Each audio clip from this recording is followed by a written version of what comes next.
Algebra expressions. In this video, you'll learn how to explain the meaning of the term constraints.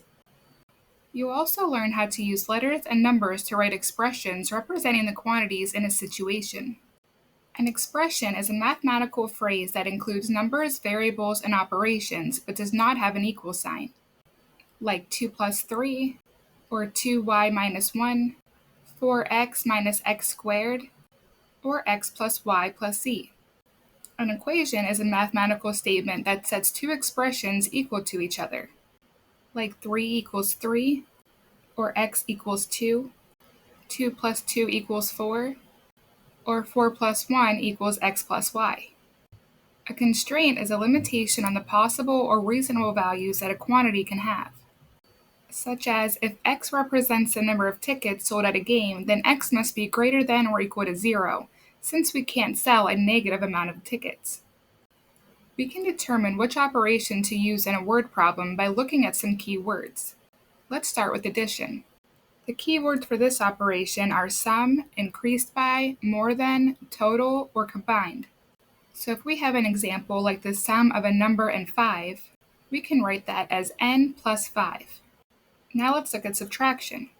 Keywords for this operation are difference, decreased by, less than, take away, or fewer. So if we have a number decreased by 3, we can write that as y minus 3. Now let's look at multiplication. Some keywords are product, of, double, triple, or each. So if we have the product of 6 and a number, then we can write this as 6x. And finally we have division, whose keywords are quotient, per, ratio, half, or third. So if we have a number divided by 4, we can write this as x over 4. We'll write an algebraic expression for each situation. The cost of buying n movie tickets if each ticket costs $9. We see the key word each. This tells us that we should multiply. So we can represent the total cost by multiplying 9 times n. The chef peeled pea potatoes before lunch and 20 potatoes after lunch. Our key word is and. This will tell us to add. So we can represent the total potatoes by adding p plus 20.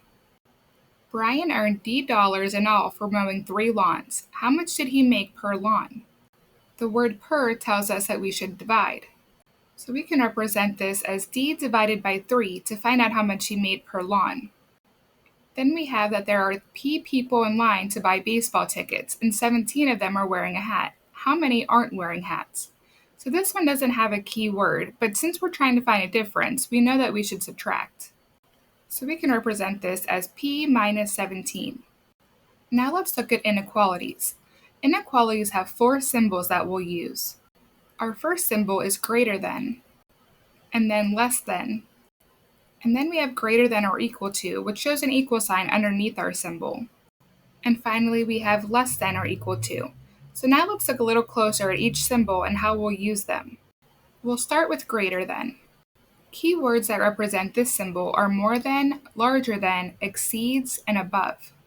So if we have an example like you'll get a ticket for speeds exceeding 60 miles per hour, so we can represent this as n is greater than 60, since any number greater than 60 will result in a speeding ticket. Next we have less than, which has keywords of fewer than, smaller than, under, and below. Our example says you must be under 12 to order a kid's meal. We can represent this as n is less than 12, since any age less than 12 can order from a kid's meal. Next is greater than or equal to, whose keywords are at least, minimum, and no less than. If we have an example like you need at least 18 credits to graduate, we can represent this as n is greater than or equal to 18, since anything over or equal to 18 means they can graduate. And finally, we have less than or equal to, with keywords of at most, does not exceed, and maximum.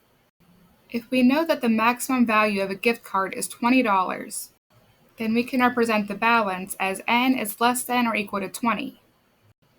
We'll write an algebraic expression for each situation. A concert venue allows fewer than 500 people inside. The word fewer tells us that we'll use the less than symbol. So we can represent this as n is less than 500. Next, we have a basketball team can have no more than 12 players. Our keywords are no more than, so this tells us that we'll use less than or equal to. So we can write n is less than or equal to 12.